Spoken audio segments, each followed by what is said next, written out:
नमस्कार, मैं हूं अवंतिका श्रीवास्तव। बंसल न्यूज की खास पेशकश लक्ष्य में आपका स्वागत है। अगर आप भी अपने करियर को सुनिश्चित करना चाहते हैं तो ये कार्यक्रम आपके बहुत काम का है, क्योंकि हमारे इस प्रोग्राम में एक्सपर्ट्स करेंगे आपका मार्गदर्शन और बनेंगे लक्ष्य हासिल करने में मददगार।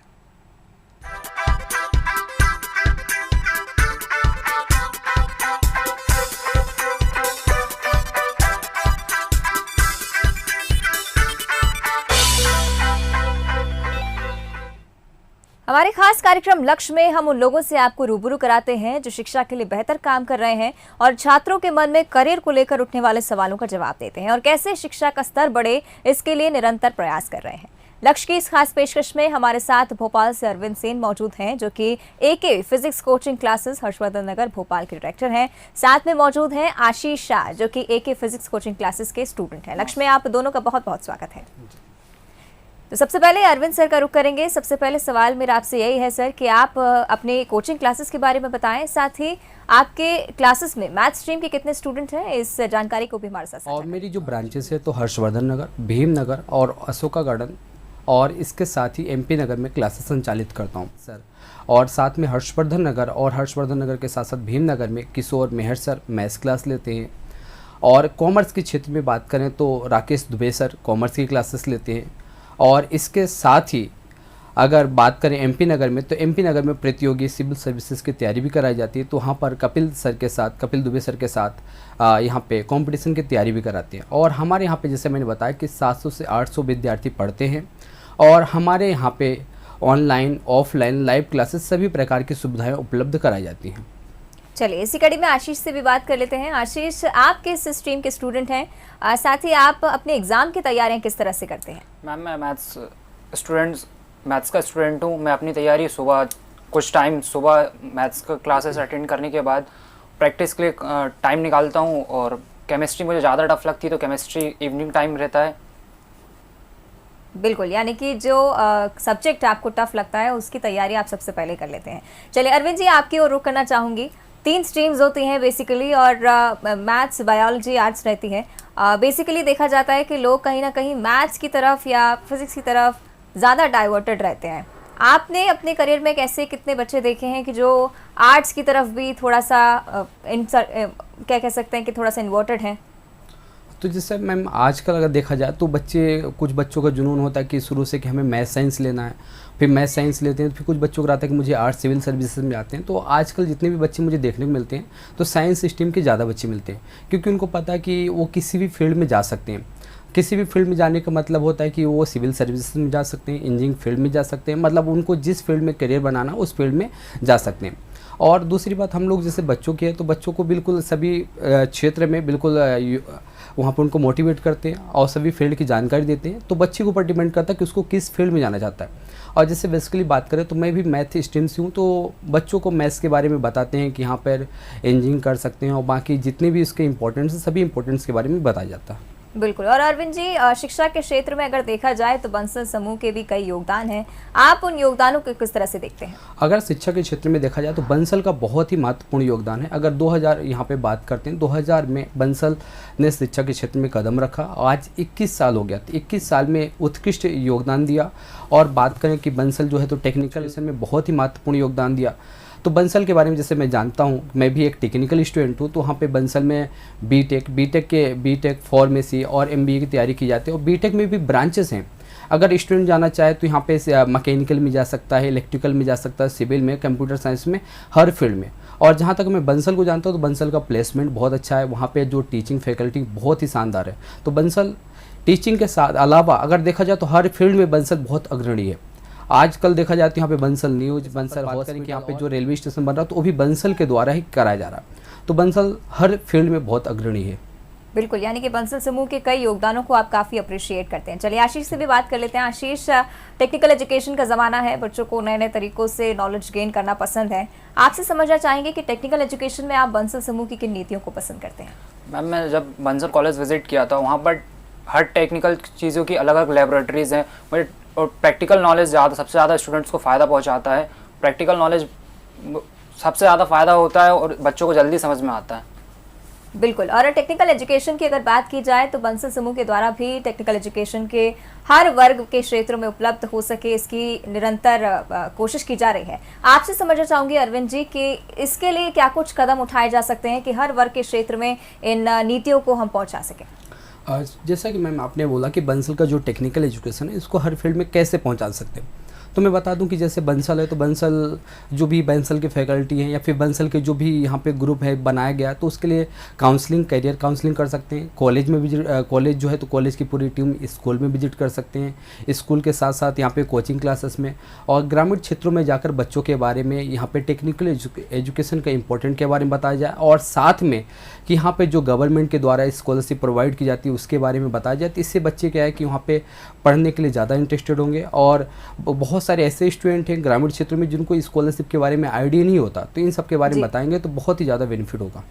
यानी कि स्कॉलरशिप स्कीम्स को हर वर्ग तक पहुंचाना है और वेबिनार के थ्रू भी एक अच्छी पहल की जा सकती है। चलिए आशीष के ओर रुख करेंगे। आशीष, एक स्टूडेंट लाइफ में शिक्षा और स्वास्थ्य के बीच सामंजस्य रखना बहुत ज़्यादा ज़रूरी होता है। आपसे समझना चाहूँगी कि आप किस तरह से अपनी मेंटल कंडीशन और अपनी स्टडीज़ को मेंटेन करते हैं एक साथ। मेंटल कंडीशन के लिए फॉर योगा और डेली रूटीन एक्सरसाइज, आप अगर डेली अगर जल्दी उठ जाते हैं तो जल्दी एक्सरसाइज करके अपने पढ़ाई पे फोकस करें और बाकी चीज़ों पे ध्यान ना दें। और शाम को 1 घंटा स्पोर्ट्स के लिए ज़रूर निकालें, जिससे ना आपको फोकस करने में आसानी फोकस करने में ईजिली। बिल्कुल, यानी कि फिजिकल एजुकेशन पर भी फोकस करना साथ साथ बेहद ज़रूरी है। आशीष, नॉर्मली बच्चे डिसाइड कर लेते हैं 12th तक कि आगे जाकर किस प्रोफेशन में उनको इंटरेस्ट है, किस प्रोफेशन में वो आगे काम करना चाहेंगे। क्या आपने डिसाइड कर लिया है? यस मैम, 6th क्लास में ही मैंने डिसाइड कर लिया था मुझे डिफेंस में जाना है। बस टेक्निकल एजुकेशन के साथ में पोस्ट अच्छी मिलेगी डिफेंस में, इसलिए मैंने टेक्निकल बीटेक करने का सोचा है। चलिए, तो आपने तो डिसाइड कर लिया है कि आप डिफेंस सेक्टर में ही जाना चाहेंगे। अरविंद जी, कई ऐसे बच्चे होते हैं जो अपने करियर को लेकर काफ़ी कंफ्यूज्ड रहते हैं, नहीं पता होता है कि आगे किस दिशा में जाने पर उनको अच्छे फल मिलेंगे। आपसे समझना चाहूँगी कि आप उन स्टूडेंट्स की करियर काउंसलिंग किस तरह से करते हैं। जैसा कि मैम आपने पूछा कैरियर से रिलेटेड, तो सबसे पहले मैं जानना चाहता हूँ कि बच्चा करना क्या चाहे, बच्चा का लक्ष्य क्या है। जो अगर स्टूडेंट का है यहाँ जैसे मेरे पास जो आता है तो मैं सबसे पहले देखता हूँ कि बच्चे किस फील्ड में जाना चाहते हैं। अगर हमें बच्चे का अगर इंटरेस्ट के बारे में पता चल जाए कि बच्चा अच्छा इस फील्ड में जाना चाहता है तो इस फील्ड के बारे में हम उस फील्ड के बारे में क्या करते हैं, मोटिवेट करते हैं, उस फील्ड के बारे में बताते हैं। और साथ में अगर जैसा है तो हमारे यहाँ पे एक्सपर्ट फैकल्टी बाहर से बुलाई जाती है। अगर कोई बच्चा इंजीनियरिंग फील्ड में जाना चाहे तो इंजीनियरिंग से रिलेटेड जेई कैसे करना है, फिर अगर कोई बच्चा इसके अलावा अगर यहाँ पे नीट करना चाहे तो नीट के से रिलेटेड वहाँ पे एक्सपर्ट फैकल्टी बुलाई जाती है। अगर कोई बच्चा सिविल सर्विसेज में जाना चाहता है तो उससे रिलेटेड यहाँ पे एक्सपर्ट फैकल्टी बुलाई जाती है। तो उनके द्वारा हम लोग यहाँ पे मोटिवेशनल सेमिनार देते हैं, प्रोवाइड करते हैं और उसके माध्यम से बताते हैं। और इसमें सबसे बड़ा योगदान होता है कि बच्चा जाना किस फील्ड में। अगर बच्चे के अगर उस इंटरेस्ट के बारे में पता चल जाए तो बहुत ही आसानी हो जाता है उनको गाइड करने में। बिल्कुल। और सर, कई केसेस ऐसे देखे जाते हैं जिसमें बच्चों को तो किसी पर्टिकुलर फील्ड पर इंटरेस्ट होता है, लेकिन उनके जो माता पिता हैं उनको कहीं ना कहीं आपत्ति होती है। उन केसेस को आप किस तरह से डील करते हैं? जैसे मैं माता पिता को दिक्कत होती है तो माता पिता को बताए, वहाँ पे हम समझाते हैं कि यहाँ पर जिस फील्ड में अगर वो जाना चाहे तो बच्चे का पहले एक तो इंटरेस्ट हमने देख लिया। और बच्चे यहाँ पे जो पेरेंट्स है, पेरेंट्स को गाइड करना पड़ता है, क्योंकि बहुत सारे पेरेंट्स को पता नहीं होता कि अगर उनका बच्चा टेक्निकल एजुकेशन या उनकी जो इच्छा है कि हमारा बच्चा बी करे या टेक्निकल एजुकेशन जाए, तो उसके बारे में नहीं पता होता कि फीस बहुत कुछ लगेगी, हर कुछ है, हमारे बस की बात नहीं, हम अफोर्ड नहीं कर पाए। तो जैसे कि यहाँ पे बंसल समूह या बात करें तो यहाँ पर स्कॉलरशिप प्रोवाइड की जाती है हर फील्ड में। और साथ में अगर कॉलेज से रिलेटेड बात करें तो बस सुविधाएं उपलब्ध हैं। मतलब हर चीज़, मतलब यहाँ पे पेरेंट्स को अगर समझाया जाए, बताया जाए तो मान जाते हैं, बट उनको उसके बारे में पता नहीं होता कि कितना कॉस्ट लग जाएगा, बहुत कॉस्टली हो जाएगा, अफोर्ड नहीं कर पाएँ। बट ऐसा कुछ नहीं, आजकल गवर्नमेंट ने बहुत सारी स्कीम निकाली है, तो स्कॉलरशिप के माध्यम से बच्चे आसानी से कर सकते हैं और पेरेंट्स को कन्विंस किया जा सकता है। बिल्कुल, यानी कि बच्चों के साथ साथ आप उनकी फैमिलीज़ की भी करियर काउंसलिंग करते हैं और मदद करते हैं कि बच्चे काफ़ी सॉर्टेड रहें अपने प्रोफेशन को लेकर आके। आशीष से बात कर लेते हैं। आशीष, आपने जिस तरह से बताया कि 6th स्टैंडर्ड में ही आपने डिसाइड कर लिया था कि आपको डिफेंस सेक्टर में जाना है, क्या कुछ फैक्टर्स रहे थे, किस तरह से आपने इस लक्ष्य को निर्धारित किया? मैम, एक बस जुनून था मैम डिफेंस में जाने का, और फ्रेंड सर्कल के बारे में कभी नहीं सोचा, क्योंकि और घर वालों ने हमेशा सपोर्ट किया। उन्होंने बोला जो तुम्हें करना वो तुम कर सकते हो। बस एक जुनून था उसके पीछे, अभी भी है, और उसी डिफेंस में ही जाना है। बिल्कुल, बहुत अच्छी बात है कि आपके पास घर वालों का सपोर्ट है। कई सारे ऐसे बच्चे मैंने देखे हैं जिनको आगे किसी करियर में कदम ज़रूर रखना होता है, लेकिन फैमिली सपोर्ट नहीं करती है। चलिए अरविंद जी, आपसे भी बात कर लेते हैं। सब बड़े बंसल समूह के इस उद्देश्य के बारे में आपने ज़रूर सुना होगा। इस उद्देश्य को हर विद्यार्थी तक पहुँचाने के लिए और क्या करना चाहिए? जैसा कि मैम बंसल समूह का है कि सब पढ़ें सब बढ़े, तो उसमें बंसल जो कैंपस है उसमें 1 से 8 तक की एजुकेशन बिल्कुल फ्री दी जा रही है। और उसमें देखा जाए तो ग्रामीण क्षेत्रों में जाएँ तो ग्रामीण क्षेत्रों में वहाँ पे पेरेंट्स को समझाया जाए, बताया जाए, उनकी करियर काउंसलिंग किया जाए।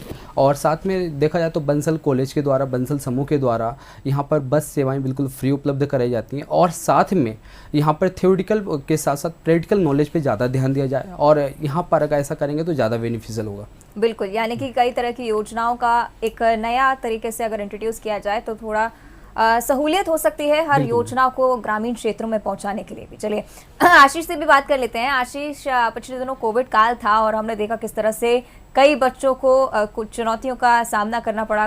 ऑनलाइन क्लासेस थी, कई सारी दिक्कतें आई। आप किस तरह से बयां करना चाहेंगे, कैसा रहा आपका कोविड काल पिछले दिनों? मैम, कोविड काल तो किसी के लिए अच्छा नहीं था, पर मैं ऑनलाइन क्लासेस के लिए मुझे भी प्रॉब्लम फेस करनी पड़ी। सर का सपोर्ट मिला, किशोर सर ने सपोर्ट किया, उसके बाद ही पॉसिबल हो पाया मेरे ऑनलाइन क्लासेस के लिए। सर ने जब क्लास कंडक्ट करते थे, ऑनलाइन क्लास लेते थे, उन्होंने मुझे बुलाया उस टाइम पे मैंने क्लासेस अटेंड करी। ऑनलाइन क्लासेस के लिए काफ़ी प्रॉब्लम फेस करने पड़े मुझे। प्रॉब्लम्स थे, लेकिन स्मूथली अरविंद सर की वजह से कह सकते हैं कि आपने हैंडल कर ली सिचुएशन।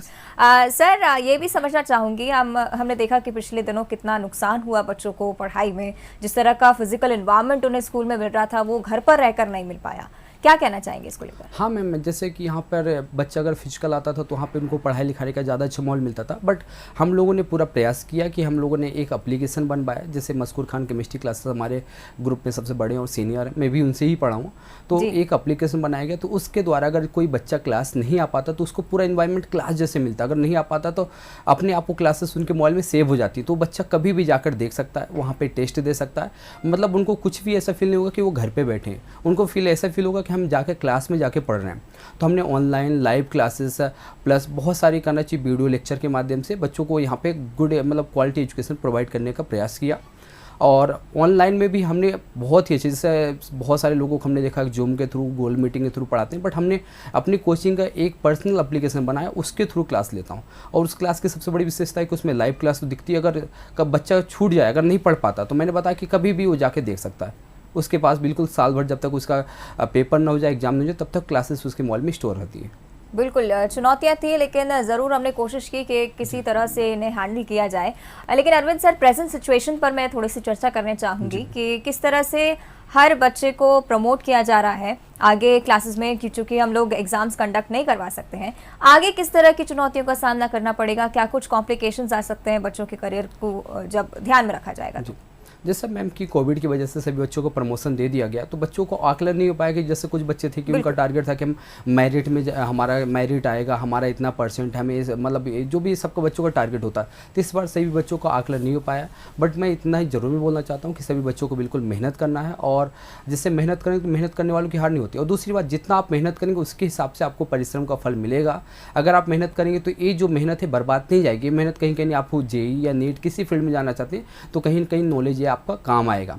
और आपको बता दूं कि जैसे सभी बच्चे जो प्रमोशन मिल गया, तो अब जो बच्चे हैं तो प्रमोशन का बिल्कुल ध्यान रखें। सभी बच्चे पढ़ाई करें, सभी बच्चे मेहनत करें, और ऐसा कोई कंपलसरी नहीं कि हो सकता है कि आपको प्रमोशन मिले।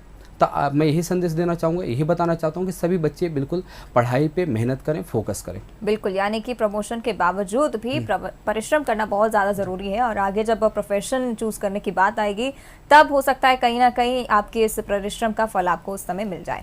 चलिए आशीष से भी बात कर लेते हैं। आशीष, सोशल मीडिया का ज़माना है और हर बच्चा सोशल मीडिया पर एक्टिव रहता है। आपसे समझना चाहूँगी, आप किस तरह से देखते हैं इसे? सोशल मीडिया साइड इफ़ेक्ट्स भी हैं और कुछ उसके प्रॉफिट्स भी हैं, पर साइड इफ़ेक्ट्स ज़्यादा हैं, इसलिए मैं सोशल मीडिया का यूज़ कम से कम यूज़ करने का सजेस्ट करूँगा बस। अच्छा, यानी कि आप सोशल मीडिया पूरी तरह से क्विट कर चुके हैं? No ma'am. अच्छा, यूज़ करते हैं। चलिए अरविंद जी, ये समझना चाहूँगी आपसे, सोशल मीडिया को लेकर कई राय देखने को मिलती हैं बच्चों में भी। कहीं कहीं बच्चों का बिलीव रहता है कि सोशल मीडिया अगर क्विट कर देते हैं तो प्रोफेशन में अच्छी तरीके से हम लोग प्रोग्रेस कर पाएंगे, लेकिन आजकल कई सारी अपडेट्स होती हैं सोशल मीडिया पर ही मिलती हैं। क्या कहेंगे उसके लिए? मैम सोशल मीडिया के मतलब दोनों पहलू, अच्छे पहलू हैं, बुरे पहलू, डिपेंड करता है कि वो बच्चा किस मतलब पहलू में यूज करना चाहता। जिससे सोशल मीडिया के माध्यम से हमें बहुत सारी जानकारी मिल जाती है, हमें हर चीज़ का नया नया अपडेट मिल जाता है, बिल्कुल क्या हो रहा है इस दुनिया में, वर्ल्ड में, मतलब सबसे हम कनेक्ट हो सकते हैं। और अगर वही सोशल मीडिया का ज़्यादा उपयोग करेंगे, दुरुपयोग करेंगे, तो हमारे लिए हानिकारक भी है। तो सोशल मीडिया हमें उतना उपयोग करना जितने हमारे लिए कारगर है, बाकी इतना यूज नहीं करना कि उसका डिसएडवांटेज होने लगे, जिससे आपको हानि होने लगे, नुकसान होने लगे। तो सोशल मीडिया का हमें ध्यान देकर उपयोग करना है। बिल्कुल, और सोशल मीडिया के इन्फ्लुएंस से कई सारे केसेस भी हमें जी मैम। देखने को मिलते हैं जहां पर बच्चे कुछ ना कुछ गलत कर बैठते हैं, और कह सकते हैं कि गाइडेंस की कमी होती है कहीं ना कहीं। आप अपनी कोचिंग क्लासेस में क्या इस पर फोकस करते हैं कि किस तरह से आपको बच्चों को गाइड करना है, आगे जाकर हर एक कदम को उनके साथ ही रखना है? जैसा कि मैम अपनी कोचिंग क्लास में, तो मैं बता दूं कि हमारी कोचिंग क्लास में जो बच्चा आता है, तो मैं शुरू से उस पर फोकस करता हूं कि जैसे क्लास लिया, तो क्लास लेने के बाद अगले क्लास में बच्चा वो जो हमने पढ़ाया तो पढ़ के आया कि नहीं पाया। जैसे टॉपिक कंप्लीट हो तो उसके बाद चैप्टर मतलब उसका टेस्ट होता है, यूनिट टेस्ट होता है, फिर यूनिट टेस्ट के बाद फिर ग्रुप यहाँ पे उनका जो सिलेबस है, तो यहाँ पे जैसे स्कूल में उनका first term, second term, third यहाँ पे फाइनल होता है, उस हिसाब से हमारे यहाँ भी टेस्ट होता है। और टेस्ट में जो बच्चा बहुत अच्छा परफॉर्म करता है तो उसकी जो फीस है वो फीस हम लोग रिफ़ंड कर देते हैं। और हमारे यहाँ पे जितनी ब्रांचेस है तो सभी का, जैसे देखा होगा कि कोई भी गवर्नमेंट जो एग्ज़ाम कराता है तो कोई सेंटर लेता है, पर्टिकुलर उस सेंटर में टेस्ट कराता है, तो हमारे यहाँ भी इसी प्रकार कोई ना कोई सेंटर सेलेक्ट करते हैं या फिर कहीं स्कूल लेते हैं और उस स्कूल में पूरा एग्ज़ाम कराया जाता है। तो उसमें जो 700-800 जो बच्चे पूरे बच्चे आते हैं टेस्ट देने के लिए, और हम लोग इतना तैयारी करा देते हैं, इतने प्रिपरेशन करा देते हैं कि बच्चा अगर बोर्ड में जाता है तो उनको बिल्कुल जो बोर्ड का फियर हो बिल्कुल फियर नहीं रहता, वो बहुत कंफर्टेबल फील करते हैं। और वही, हाँ जी। चलिए, तो आपने बताया आप कोचिंग में किस तरह से बच्चों को गाइड करते हैं। चलिए आशीष से भी बात कर लेते हैं। आशीष, पिछले दिनों कोविड काल था और फिलहाल भी जारी है, स्कूल्स फिलहाल शुरू नहीं हुए हैं और बच्चों के शेड्यूल में कहीं ना कहीं बहुत बड़ा डिस्टर्बेंस आया है। आप क्या कुछ डिफरेंसेस देख रहे हैं पिछले दिनों से? मैम सबसे बड़ा इफेक्ट आया, स्कूल बंद हो गए, फिज़िकल क्लासेस अटेंड नहीं हो पाई, ऑनलाइन क्लासेस शुरू में स्टार्टिंग में मन नहीं करता था अटेंड करना ऑनलाइन क्लास, पर कोविड के कारण सब कुछ करना पड़ा। पर ऑनलाइन क्लासेस अरविंद सर के सपोर्ट की वजह से मेरा पॉसिबल हो पाया, नहीं तो ऑनलाइन क्लासेस तो पॉसिबल नहीं थी मेरे लिए। बिल्कुल, और आगे भी तमाम चुनौतियों का सामना करना पड़ सकता है। अरविंद जी, आपसे समझना चाहूँगी कितना डिफ़िकल्ट होगा अब आगे जाकर दोबारा से उस सिचुएशन में बैठना, दोबारा से बच्चों को मेंटली उस चीज़ के लिए प्रिपेयर करना कि वो क्लासेस होंगी, परफेक्ट शेड्यूल होंगे, क्या कहेंगे? मैम इसमें सबसे पहले मैं बोलना चाहता हूँ कि जो जितने पेरेंट्स हैं, सभी पेरेंट्स अपने बच्चों को क्लासेस है तो क्लासेस के प्रति यहाँ पे रुचि दिखाएं और बच्चों को क्लास अटेंड करने के लिए बोला जाए। अगर बच्चे क्लासेस से दूर हो जाएंगे, ऑनलाइन क्लास अटेंड नहीं करेंगे, ऑफलाइन तो अभी ले नहीं सकते जब तक गवर्नमेंट की गाइडलाइंस नहीं आ जाए, तो बच्चों को ही देना कि ऑनलाइन क्लासेस हो रही है तो उस क्लास को ज्वाइन करें। अगर बच्चे क्लास ज्वाइन नहीं करेंगे तो एक दिन ऐसा आएगा कि बच्चों का पढ़ने से मन ही हट जाएगा, बच्चे यहाँ पे पढ़ाई पे फोकस नहीं करेंगे। तो मैं सभी पेरेंट्स को, सभी बच्चों को यही बोलूँगा कि सभी बच्चे यहाँ पे जो भी क्लास, स्कूल की क्लास, कोचिंग की क्लास जो भी प्रोवाइड की जा रही है उस क्लास को प्रॉपर तरीके से करें और टाइम पर उसको अपडेट करें। और रही बात कि अगर उससे रिलेटेड कुछ भी प्रॉब्लम आती तो अपने स्कूल टीचर या कोचिंग टीचर या फिर जैसे हमारे यहाँ पे जितने भी है तो हमारे पास अलग अलग फैकल्टियाँ हैं, अलग अलग टीचर हैं, उनसे कंसल्ट कर सकते हैं। अरविंद जी, इसी कड़ी में आपसे ये भी समझना चाहूंगी, कई बार हम देखते हैं कि बच्चे काफ़ी छोटी उम्र से ही कोचिंग की ओर रुख कर लेते हैं, समझ लेते हैं कि चलिए IIT करनी है, JEE करनी है और 6 स्टैंडर्ड से ही प्रिपरेशन शुरू कर देते हैं। उस तरीके की जब सिचुएशन आती है तो बच्चों को अपना नॉर्मल शेड्यूल कैरी आउट करने में भी दिक्कत होती है। क्या कहेंगे ऐसे बच्चों के लिए, कब से प्रिपेयर करना शुरू करना सही माना जाता है? तो मैम जैसे बच्चे आजकल 6, 7, 8, 9 से बिल्कुल तैयारी करना स्टार्ट करते हैं, तो बच्चों आजकल जैसे बच्चे हो गए या पेरेंट्स हो गए तो बहुत जागरूक हो गए, तो अपने बच्चों का जो है तो उन बच्चों का सबसे पहले टारगेट डिसाइड होता है कि हमें JEE करना, JEE में जाना है, नीट में जाना। तो उस चक्कर में बच्चे क्या है कि अपना फोकस पहले से फिक्स है तो उस फील्ड में बच्चे शुरू से तैयारी करना स्टार्ट कर देते हैं और पेरेंट्स भी बहुत जागरूक हैं तो बच्चों को भी उसी फील्ड में डाल देते हैं। तो हाँ, यही कि बच्चे अगर शुरू से मेहनत करें, इसी प्रकार मेहनत करें तो एक दिन सेलेक्ट हो जाएंगे और बहुत अच्छा करेंगे। बिल्कुल। चलिए आशीष से भी बात कर लेते हैं। आशीष, योगा और मेडिटेशन काफ़ी अहम भूमिका अदा करता है एक स्टूडेंट लाइफ में, करियर के लिए भी अच्छा होता है और कह सकते हैं कि एक फोकस डिफाइन करने में काफ़ी मदद करता है। आप किस तरह से देखते हैं इसे? इसमें फोकस डिफाइन करने में बहुत योगदान देता है योगा। 10 मिनट का योगा आपको पूरे दिन भर का आपका मैनेजमेंट डिसाइड कर सकता है, पूरा टाइम मैनेजमेंट आपका बना देता है, दिन पढ़ाई में फोकस करने में आसानी होती है। बिल्कुल, फोकस करने में आसानी होती है और काफ़ी बच्चे इसे एक काफ़ी अच्छा तरीका समझते हैं पढ़ाई पर ज़्यादा अच्छी तरीके से क्लियरेंस पाने का। अरविंद जी, आपकी ओर रुख करना चाहूँगी, आपसे समझना चाहूँगी कि इस दौरान काफ़ी बच्चे कहीं ना कहीं कन्फ्यूजन में भी हैं, कुछ ऐसे टॉपिक्स हैं, कुछ ऐसे डाउट्स हैं जो अभी तक उनके मन में हैं, ना सिर्फ करियर को लेकर बल्कि अपनी एजुकेशन को लेकर भी।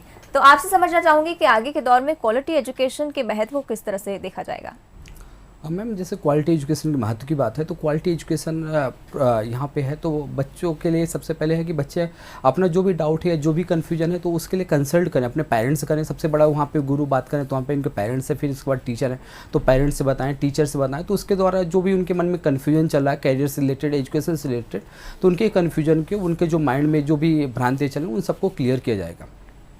चलिए आशीष की ओर रुख कर लेते हैं। इसी के साथ ही आशीष, आप अपने जैसे स्टूडेंट्स को क्या कुछ संदेश देना चाहेंगे, क्योंकि काफ़ी बुरे दौर से वो गुजर रहे हैं और आगे जाकर भी सेटलमेंट होने में थोड़ा सा टाइम लगेगा, क्या कुछ कहना चाहेंगे? बस मैं यही कहूँगा लास्ट में, अपने लक्ष्य के प्रति वफादार रहें, ईमानदार रहें और मेहनती रहें बस। बिल्कुल। चलिए इसी के साथ अरविंद जी, आपसे भी जान लेती हूँ कि अंत में आप क्या संदेश देना चाहेंगे?